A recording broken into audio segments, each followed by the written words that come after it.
Hey everyone, Ariel Adams here with theblogtoread.com. This is the Alpina manufacturer regulator. This is one of various different styles, but this is one of the newer ones for 2010, I believe.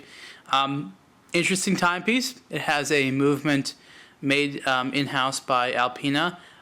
Movement is great, really good finishing, really cool looking rotor there. I hope you can get a good look at that. It doesn't have that sort of standard half circle look. It's kind of like a little triangle with this extender right here, and that extender is part of the weight. Just sort of interesting playfulness there. I think, and I could be wrong, that the movement is sort of a modified Eta Unitas, and I can tell because it looks like there's some changed bridges. I think the balance wheel is the same. What Alpina did is modify one to make it an automatic, two to make it a regulator.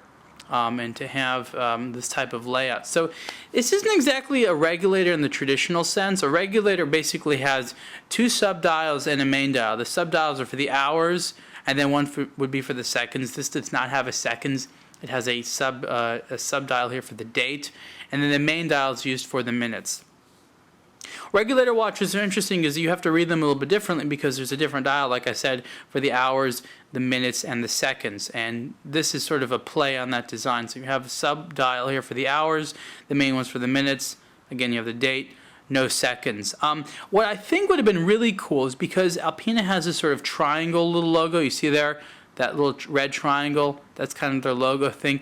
What they could have done is in this big space right here added another sub-dial which could have created this sort of triangle shape, and that could have been for the seconds. So you could have had hours, minutes on the big one, seconds, and then the date here, and you have these three red sub-dials, which was cool, and just stuck the logo plate somewhere else.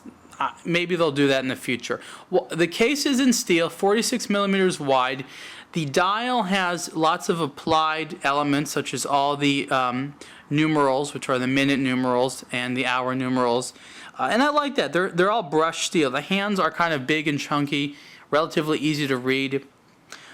The hour and minute hand do have luminant on them. I wish there was a little bit more luminant on the dial, because it kind of drowns it out a little bit. Like it's not I mean, they're big hands, but I feel like there's a lot going on that it's not as, I'm not as quickly picking them up when I'm looking as I would like, but it is a cool looking watch. The bezel is, I think it's just PVD black. Nicely integrated rubber strap. I like how the clasp here, it's for the tuck clasp, so it goes over this. You have a nice clean look here, but you don't have to cut the bracelet at all. It's neat looking. It really is. I think you'll agree. Alpina has a little bit harder of a role here in the United States because it's more established a little bit in Europe, and I think the look suits that aesthetic a little bit better. I think a lot of Americans are going to feel that this is a little bit of a simple look for a sport watch. They really want to push themselves as being a very sort of hardcore sport watch maker, and they're on the right track. I think they could push the design envelope a little bit more, do some more interesting things, but again, these are relatively popular in Europe and other parts of the world. So again, this is the Alpina manufacturer regulator. Price on this, I believe, is $3,750, give or take, which is not a bad price for an interesting movement which is made in-house for a kind of cool design like this from a Swiss brand. You can see the full review on blogtoread.com. Thank you.